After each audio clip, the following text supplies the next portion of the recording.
Welcome to Inside the Circle.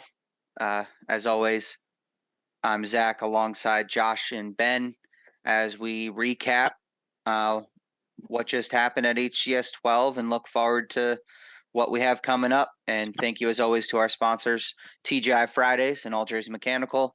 Uh, you know, nothing would be possible without you two. So appreciate it as always. Welcome, boys. What's up? What's up? What's up? We're back. HCS 12 delivered. Ben is still as famous as ever. Getting all the love on the Instagram. It was a good event. I guess we can start there. Ben, how did it feel getting that post from Shimos just today? I feel like I made it. So only way is up from here. On the real though, it's nice to get, I don't think respect's a nice word or the right word. Recognition. Yeah, it's like trust. You know what I mean? To like have these like high level guys like trust my ability to ref and to kind of like receive that trust. It goes both ways, and I'm thankful for it. You know what I mean? It's a lot of fun doing it, and I'm glad they trust me and my ability to ref them. You're the captain of the circle. Absolutely. That's right. Got control. So quick recap for those that haven't gotten the opportunity to watch it, make sure you do. Headline of HCS 12, our Grand Prix and our double champ, Andrew Cockle, did it again.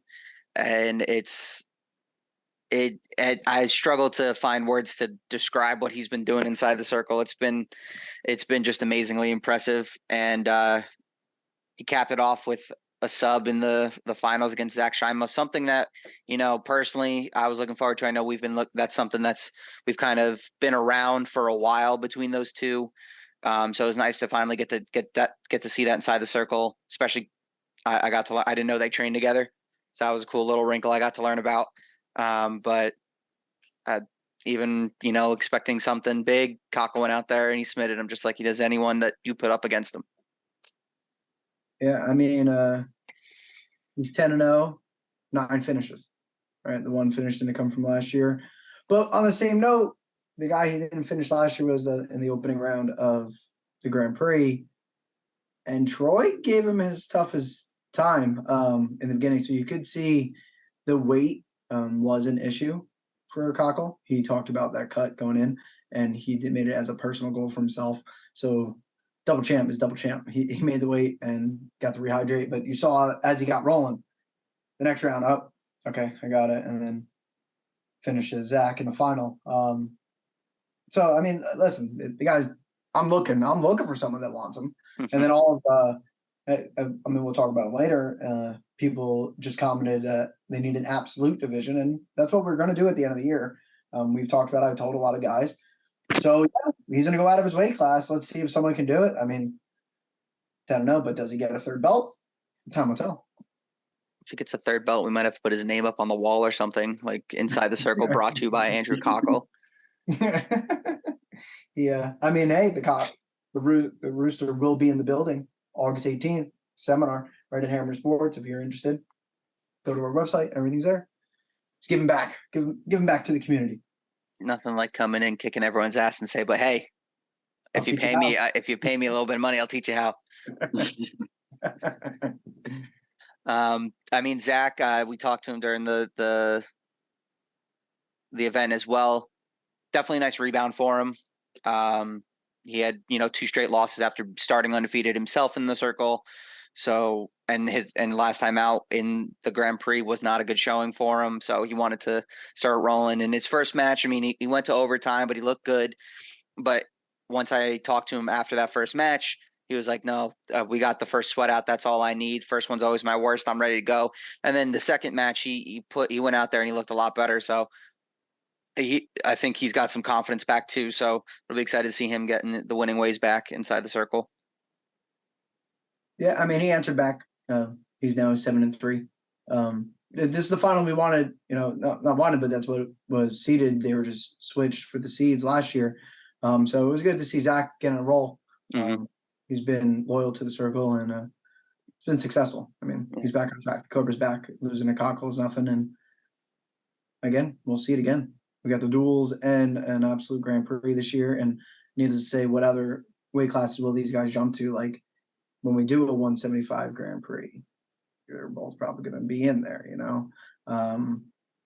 85, you don't know where some of these guys will just go up because, again, if you do absolute, you do whatever. But it was good. It was a good tournament. Mm-hmm. Definitely. We'll talk about him in a little bit, but Rua with a nice opening round win. And obviously going up against someone like Cockle in the semis, you're the underdog, but he didn't seem to shy away from that challenge at all. Put it out there. Cockle even said afterwards that he was better than he was expecting. Cockle thought he was going to go out there and just kind of toy with him for a little bit and then submit him. He did find the sub, but like he even admitted like, hey, Rua's definitely got a lot more to it. So we'll talk to him in a little bit. But that opening round, he beat Freddie Pont in the opening round, right? Yep. And that's an impressive win in itself. That was a fun one. That was a good matchup. Similar styles. They look similar. Mm-hmm. Hairs is similar. They weren't similar.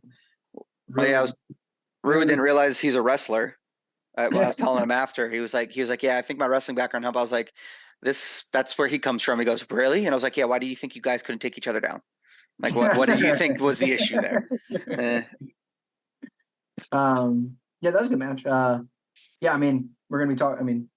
So right now we're gonna have our first guest here on the Inside the Circle coming up shortly in Rua, because Rua is someone that used our system. We first saw him April. He made his debut in April here inside the circle, right? Just got his purple. He wanted to put himself to the test, so he hopped in the wild card.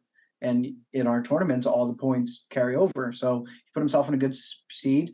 He was a 5 seed, going against Freddie, the 4 right away, and he took it out. He took a black belt out. So now, he's only sitting 5-1 right now. 5-1, he's in the top 4 in the weight class, and after the repoint calculates, he gets down to his actual weight class, which is 145 or 35. Mm-hmm. He's gonna.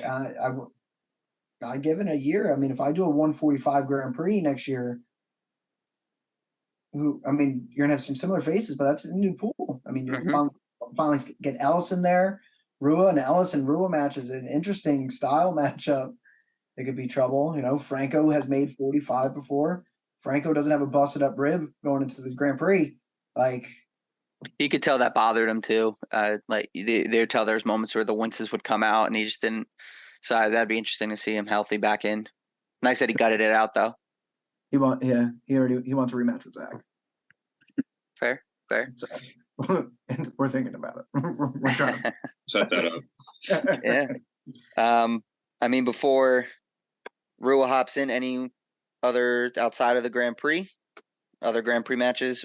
Bo Bowie, shout out, my underdog. Bo made his pro debut in a way, huh?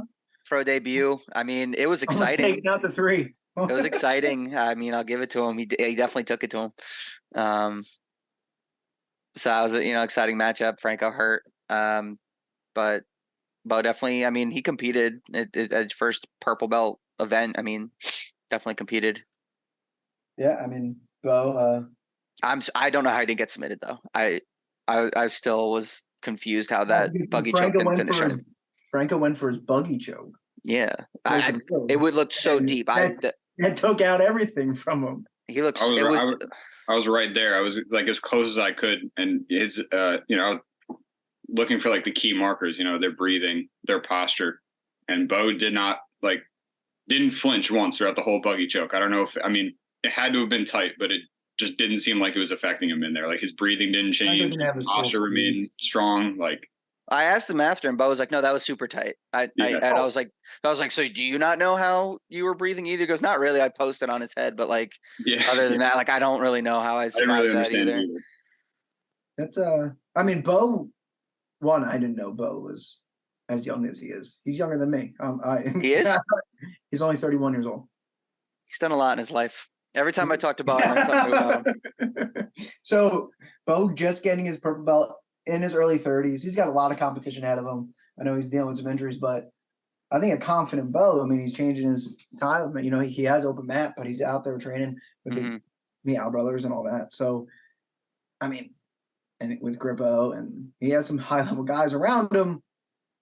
we haven't seen the last of Bo, you know. It definitely looked like he belonged to the Grand Prix. It wasn't like, you know what I mean? It was the singlet, man. It was the singlet. That singlet changes everything, you know. Yeah. He had his moment Confidence boost. He had the sick little, whatever we want to call it, move, I guess. Sure. It was good. And Bo always is good to us. He's always back. So yeah, he stepped in last minute, dude. We're just trying to fill because, and that's the thing. I mean, imagine if Dylan was in the bracket. Yeah. So instead of Dylan and Troy was in more instead of Dylan. But that changes the bracket. Ellis in the bracket.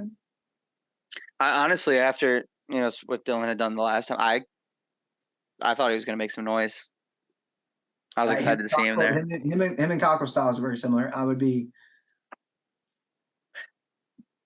Yeah, I mean, they might get a message. I'm hoping there's Team Vanguard and Team Valley in the pro duels, and we just let that handle it. And whatever matches we want to see happen. I was going to say, yeah, they can send out whoever they want, except for Cockle versus Dylan. That one we will send out first. Actually, no, we'll wait. We'll see how the scores are going. Nah, fuck it. First match. Unless we can arrange a situation where it's tied going into the last one, because that'd be cool too. Captain's face off or something. And we don't rig anything. We don't rig anything. We just want the match. Wrestling, you make dual meets with high level teams because you want one good kid to go against the other. And dual meets, the starting weight's random. It is, but like when you go to the state tournament, it happens to be the guy going for his third state title at the end, but it is random drawing. So we could arrange something like that. All right. Looks like he's hopping in here. Is it time? He's 30 seconds early. Nope, now he's on time. Look at him on the dot. Listen, this is a first for the Inside the Circle. I love this 4 box. The quad box. Right now, the quad box. 4 square. We should make a buddy podcast to go with the fight itself, so we can have the fight in the 4th box and then have all of us just on Zoom, but also there. Welcome, man. You're muted. There we go. There we go. Welcome inside the circle, everyone. Anthony Rua, our 5 seed from the previous Grand Prix, 1-1 on the day. So we'll just start there real quick. How'd that feel? How'd that go? Honestly, it was an awesome experience. I've been trying to get more sub-only tournaments, and I saw the Hammer Challenge series, and the rules are pretty favorable. I like the unique EBI style, going the ADCC style for the second overtime. And I really like the Grand Prix. It was like a lot of high-level guys, and I knew Koshal. Honestly, I was a bit surprised Koshal made it down, but when I saw it, I was even more hyped because I've heard a lot about him. He's very high level, and I was really looking forward to get to compete against him, and I was able to do that in the second match, which I was very glad I was able to do. Yeah, I'm super impressed. I mean, we've been vocal throughout. Thank you for hopping on here. Kind of didn't really give you the heads up that you were going to be right into the recording, but this is the first time we're doing it, so why not? Yeah, I mean, listen, you showed up your first match outside of the wildcard tournament. You had Freddie Pont, freshly black belt, and you guys went back and forth, and you got a big win. You're exactly what we want. You know, we wanted to build somebody. You made your debut in April, and now you're back, and you're semifinals in the Grand Prix, and you gave it to Cockle. Cockle had good things to say about you. The funniest thing that I got, though, was right after your match, he came up to me, and he's like, dude, these guys are tiny. It's different. And I was like, yeah, there's a big size difference. So you say you were thought about Cockle, and you did get to go against them. What was the biggest thing that you felt of the difference of the competition that you saw there and in the wildcard tournament? So, yeah, the technique was definitely a higher level just because they were both black belts. The wrestling definitely felt better, too. I know Freddie, he used to wrestle. He's a 3-time district champ, so it was nice able to wrestle someone else that used to wrestle as well. And Koshal was also pretty solid. I liked he was going from the guillotines. But yeah, it's funny that you say the little guys.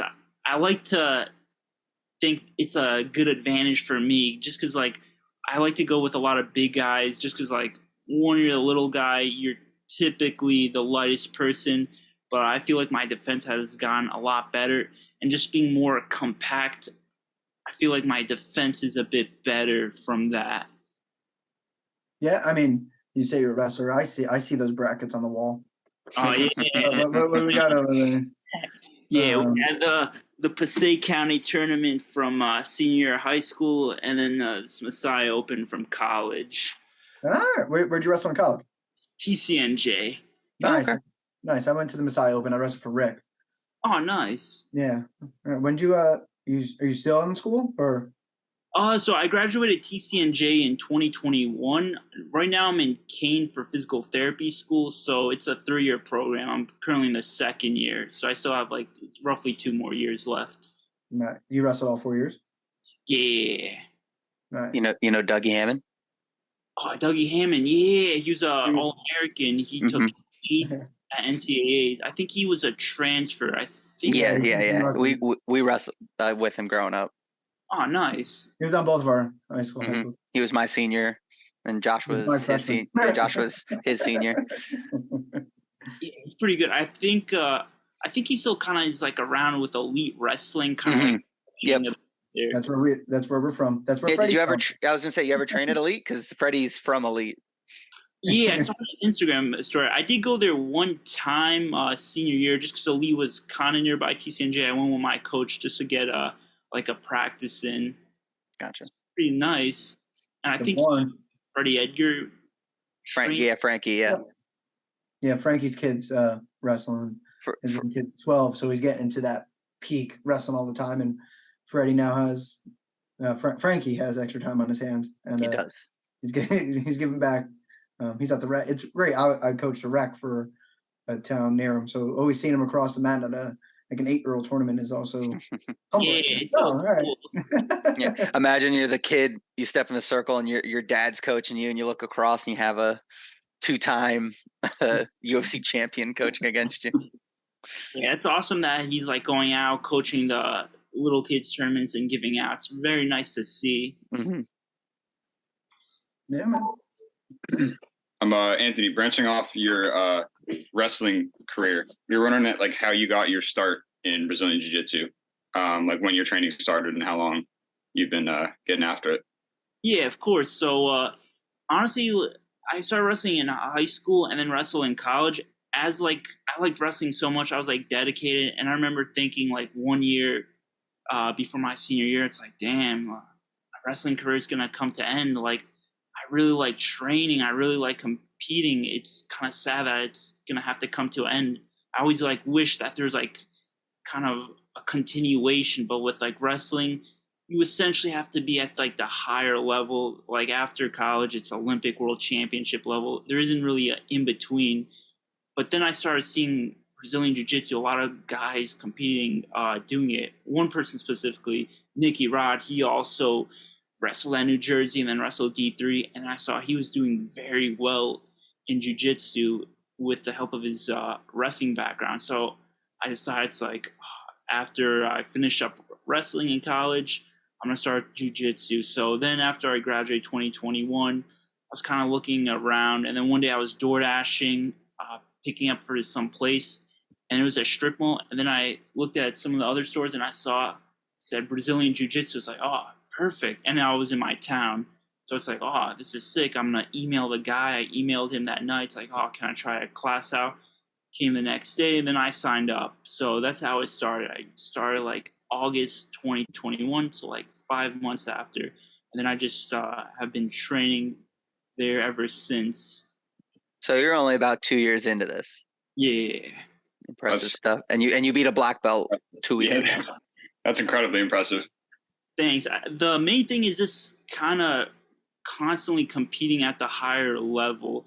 So like the first 2 tournaments I did for jiu-jitsu, they were like white belt tournaments. I did a Fuji tournament. I did a white belt gi and then intermediate no gi. And then I did an NJBJJF and did white belt gi and no gi. I went 5-0 at the Fuji and then 8-0 at the NJBJJF. So I was starting to kind of feel like stale with jiu-jitsu. I'm like, dang, it's too easy. But then obviously I was just doing the white belt divisions. but it was giving me false confidence. So it's like, all right, I gotta go to the next level. So I went to Naga in December, Atlantic City. It's like, let me test out the expert division. So I did expert nogi and white belt gi. I went there, first match in the expert nogi. I was totally lost. This was the first guy that didn't. This was the first guy that just went straight to his guard. All the white belt terms like, they start from standing. It's like, nice. I just take them down like 10 times. I was always winning by points, but this guy just went straight to his guard. It's actually Sid Tavalro. I don't know if you've heard him. He's like out of 10 playing in Bethlehem. Yeah, it was against him. He's a blue belt at the time, and I had no idea what to do. He was putting me in leg locks, heel hooks. I've never been heel hooked before, so I had no idea what to do. And he put me in a 50-50 heel hook, and then I tapped out. And after that, I was like, that's when I really, really got excited with jiu-jitsu. It's like, here it is. Like, this is the next level. So then after that, I started competing in like the higher divisions, like Naga. I do the expert. Even for gi, I try to do the purple belt if there's anyone at purple belt. So just getting into that, the habit of always competing at the higher level, like doing the expert divisions at the grappling industries and the Nagas. So, and then when you compete at the higher level, you're able to expose your flaws faster. Obviously, going with white belts, you're not really you don't know what you don't know. But with the expert division, I got heel hooked. Like, what's a heel hook? So now I was able to have my flaws exposed, which I then worked on. So I started watching Craig Jones get off my leg gringo, learned the heel hook defense, and then my heel hook defense got a lot better. And so just with that, like every time I go to extra division and I lose, I feel like I get better. It's almost like I want to lose because it exposes a flaw, which allows me to get back to the lab and work on it. All right, bringing it back to ACA, it's 12 then. You got a loss. What's the flaw you got? You think it was exposed? What are you doing now? All right, yeah. So I felt pretty good in that match. It was pretty back and forth. Of course, I was trying to take it to the ADCC style round just because I felt like that was my strong suit. But I feel like I honestly got a bit lazy with the heel hook defense because the first expert division, I had the heel hook kind of weakness exposed, so I worked on it. Honestly, I felt like I should have known what to do. I should have slipped the heel, but I kind of almost so I've had a bad habit kind of in practice, just letting people get to the heel hooks and almost like kind of letting them keep it a little. So this habit kind of carried over to the tournament, and I didn't slip the heel. So listen, one of the best in the business got your heel, and Yep. Shit happens. Tap, get on to the next, stay healthy, and that's the biggest thing with that.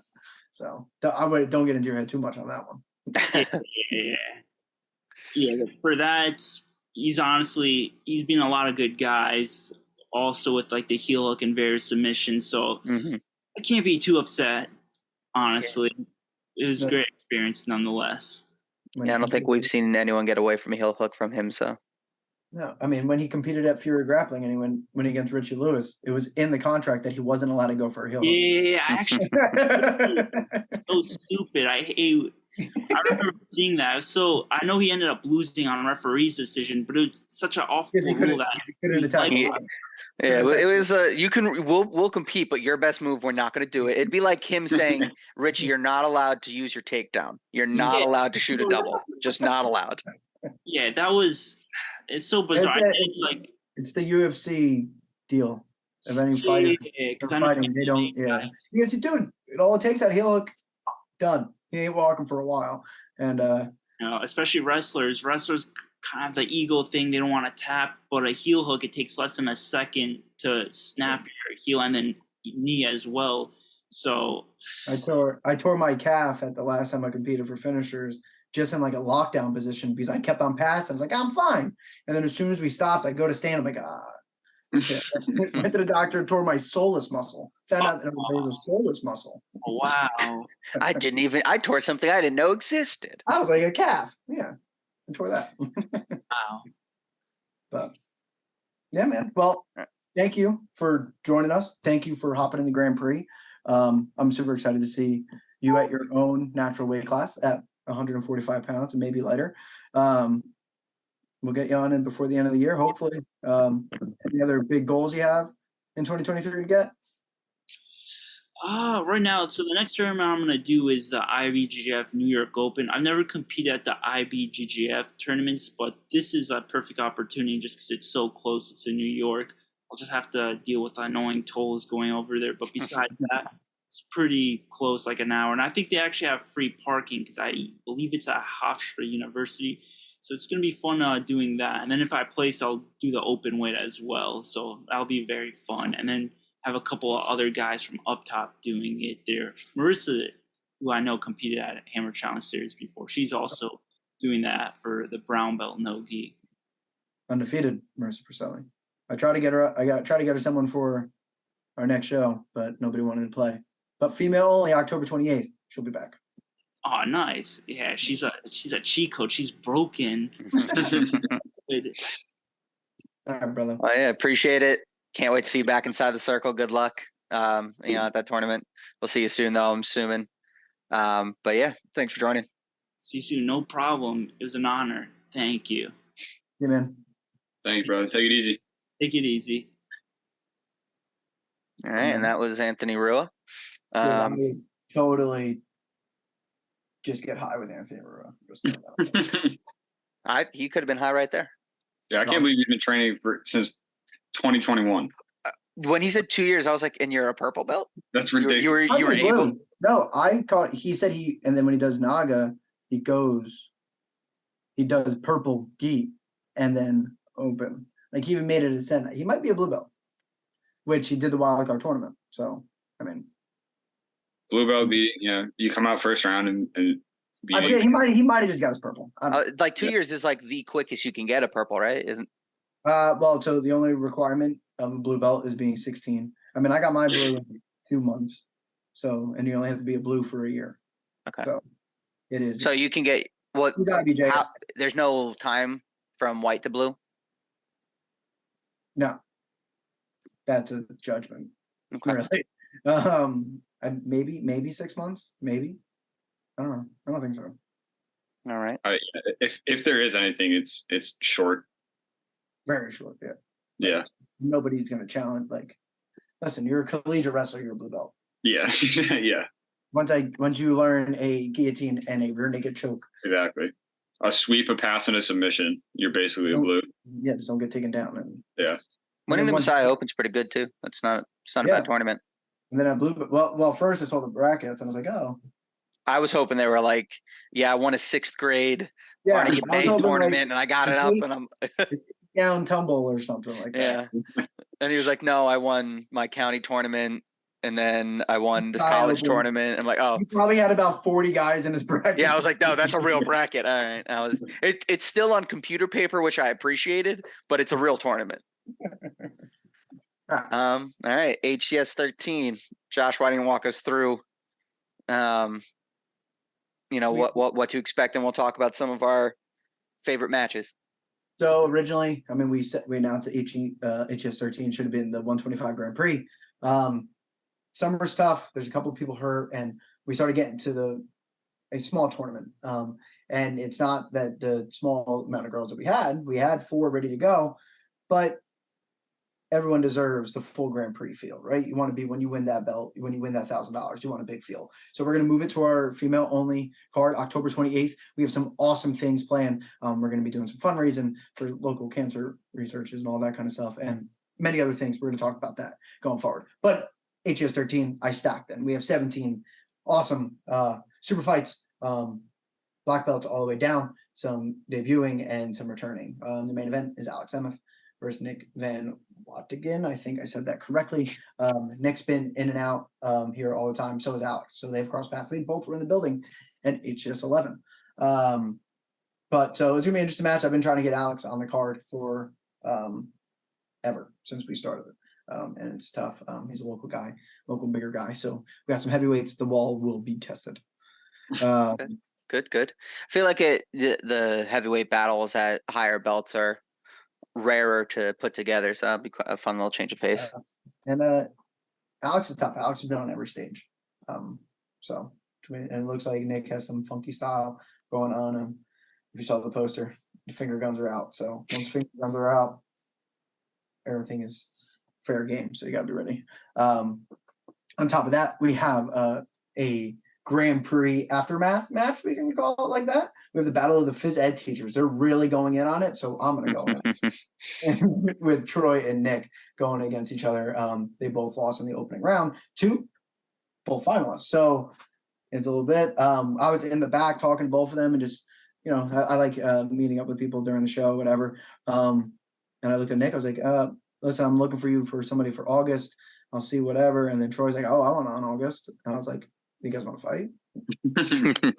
And then literally little Spider-Man meme. The next day, confirmed with them, and we're rolling with that one. That's going to be a good one. Got another one. I'll go down the pros. Then we got Justin Gonzalez coming back against Michael Dew. So it's been a minute. Been a minute. Last time I saw him was HS 10. I wasn't there. That could be why it was a minute for me. HS 10. He ended up losing an opponent, and then he ended up getting 2, and unfortunately lost to Robbie Bloom and Sebastian. So he's looking to come back. Another guy that started out hot in this circle. He's coming back against Michael Dew, coming off a loss to Andy Lopez, giving up some weight. The Ambush boys are here with Alex and Mike, so that'll be fun. Good energy there. Are they close in weight? Who is Justin going up in weight for that one? 175. Dude's that tiny. You went against Lopez? Yeah, I didn't tell you. So I knew he went up in weight. I didn't realize he was that small. He's like, "Oh, can I go?" I said it was a 205 match. So I'll go to 195. I said, "All right, I'll make 195." Then I posted somebody for 75. He's like, "Oh, can I have that one?" I was like, "What? What are you?" I also just signed Joey Allman, making his way back to the circle after the last time we saw him was HES3 when he lost to Louis Solomon on the questionable step out. Not questionable. We're sticking to that, but he's going against. Not questionable. He thought it was questionable because he didn't look at the rules enough. Hopefully, he's ready this time. Because we're going to call it again. Referee's been going to be there. We have changed the rules since then for the overtime. So he did lose in the overtime situation where the top guy had to get the finish. So thing has changed, and he's going against Nick Gessler from Bayshore. So a high-level belt match. That's up for the pros.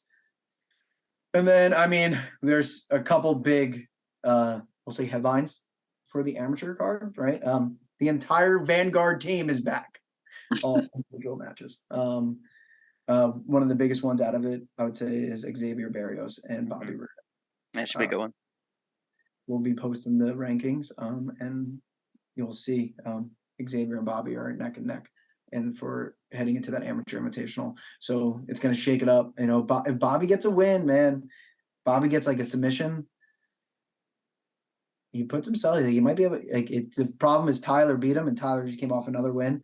So you look at them at the top 2, and then if Xavier beats Bobby by sub, Xavier's going to either jump Tyler or be tied with him, and so it's going to be a completely different thing. But again, we ranked the top 12, so that'll be good. And then I'll say it, this one's going to steal the show. Amy Lynn and Dana Christensen. Amy Lynn was supposed to be in the Grand Prix on this card. We lost Grand Prix. I asked her, "You want to stay on?" She said, "Yeah, I need to stay busy." I said, "Okay." I asked Dana, didn't know. They have fought each other before in the IBJF. Dana has the win on that. So that one's going to be.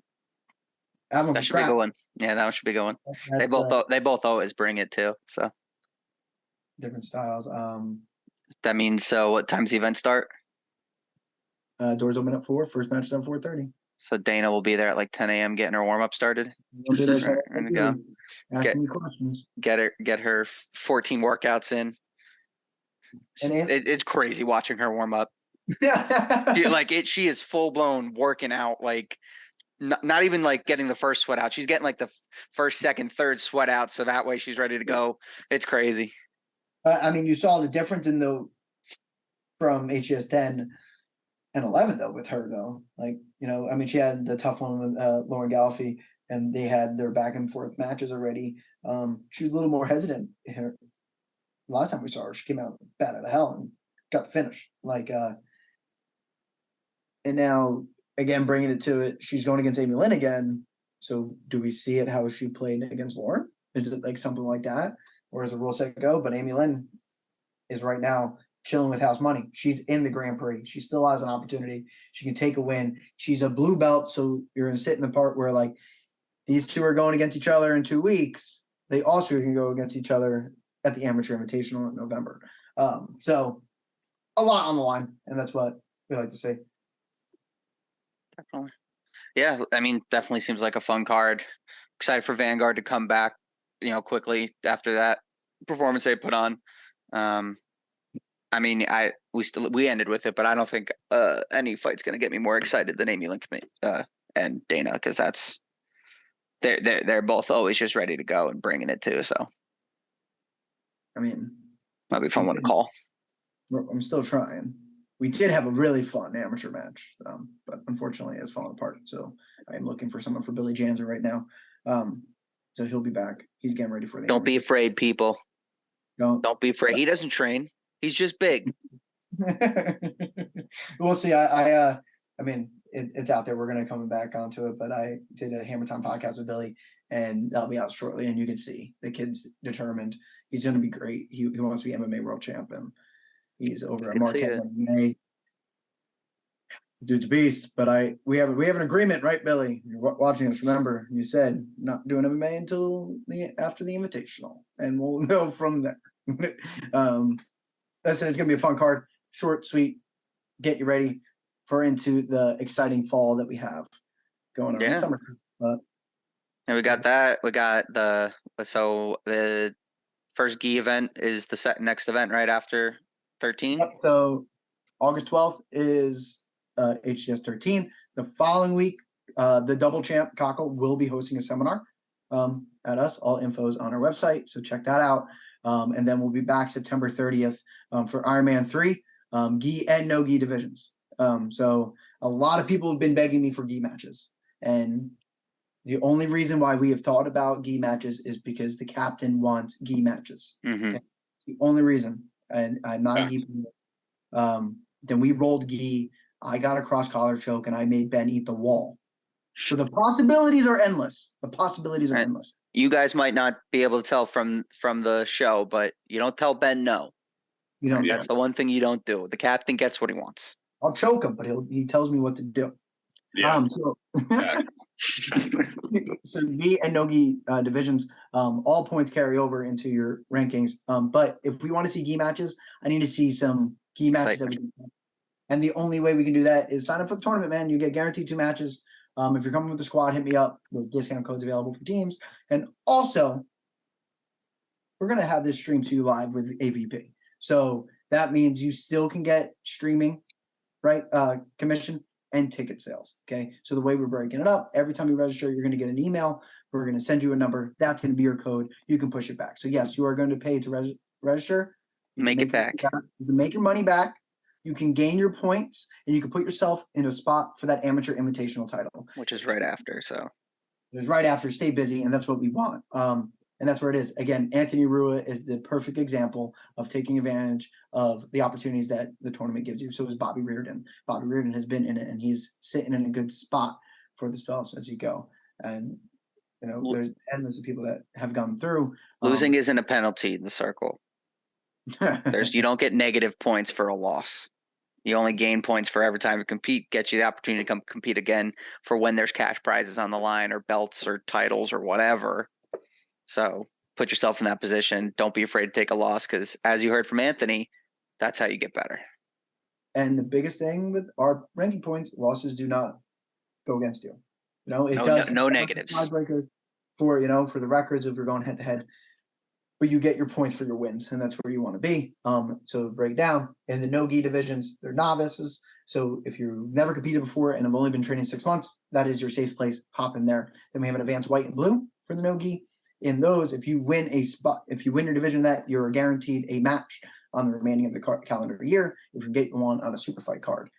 Then there is a pro absolute. So no weight classes for the pro absolute, purple, brown, black. It is what it is. You come out and come in and you win, you get some points. Maybe you're in the absolute Grand Prix later in the year. Then on the gi side, it's every belt, white, blue, purple, and then a brown, black combined. So those will all be weight classed out, not only absolute. Come out. It's going to be a good time. I'm excited. We're going to be running 2 mats. When you get your division, you'll be in and out. We'll break it up the time. So that's why we cut registration early the week of, so I can make the brackets. So nobody is here more than 2 hours unless you're sitting here and watching some high level jiu-jitsu, because that's what happens inside the circle. Couple housekeeping before we go. Happy birthday month, week to the Baker boys here. I'll wish myself happy birthday as a Leo will. Ben, when's your birthday? March 7th. So we'll worry about that in the future. For a little treat for you all, you got to watch this. Get in the comments if you want it to happen. Event we didn't bring up, birthday beer Olympics, not too far away. We'll all be there, so maybe we get some content. Throw it in the next Inside the Circle. We'll hit producer Mark with a task, but only if you spam us in the comments. I did pitch this to Ben pre-beer Olympics Inside the Circle from the Baker Casa. Inside the Circle brought to you live at Beer Olympics. Producer Mark on site. It is the day after the seminar. It is the day after the seminar too, and a week after HCS 12. So DJ Mookie Mook on the track. Oh yeah. But again, that's a treat. If you only get in the comments, wish us a happy birthday. Say you need to see the content, we'll bring it to you. We're fans of the people. We're here to serve. Just like we say we can't say no to Ben, we won't say no to you. Well, that's all I got. Again, anything from either of you? Subscribe to the YouTube. Subscribe. Tell your friends, tell your family to subscribe. Subscribe, unsubscribe, resubscribe. That's right. Tell the Wawa cashier to doing subscribe. I need the number to go up. Yeah, no, that's why you immediately resubscribe. Yeah. I think it does something. I don't know what it does, but I think, because I've heard podcasts say that before, so I'm saying it. I don't think so. Maybe on the podcast, maybe not on YouTube. Maybe like on Spotify. It might be something to do with rewatching the episode. Yeah. Delete all the time. Watch it, delete it, come back, watch it again. The question is, how many people actually made it to this segment right now? If you made it to this segment right now, well, you want to compete in the tournament, let me know. You get 50% off. Bang. Mark has to put in the title like super awesome surprise at the end. Just no, we can't tell people. Well, Josh, we want them to make it. I do want to make it. Yeah, that's what I'm saying. We gotta start doing a thing like every referred subscription to the YouTube channel, you get 0.05 points. No, that's called loading the deck, and that's not happening. See, that's why I'm at the head. Yeah. I think it's we can tell Ben no. Boom. Personally, I think that's a good idea, but 50% off to the first 3 who get to this point. Just in case everyone makes it.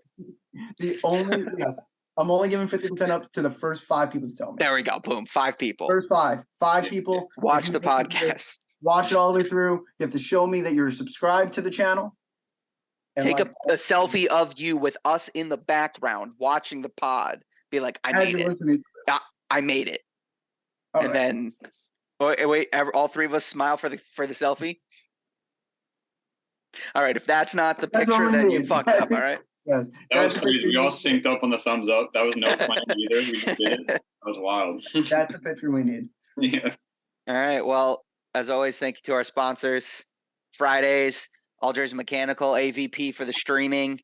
We'll see you next time. Thanks for joining us inside the circle. Os. Oh.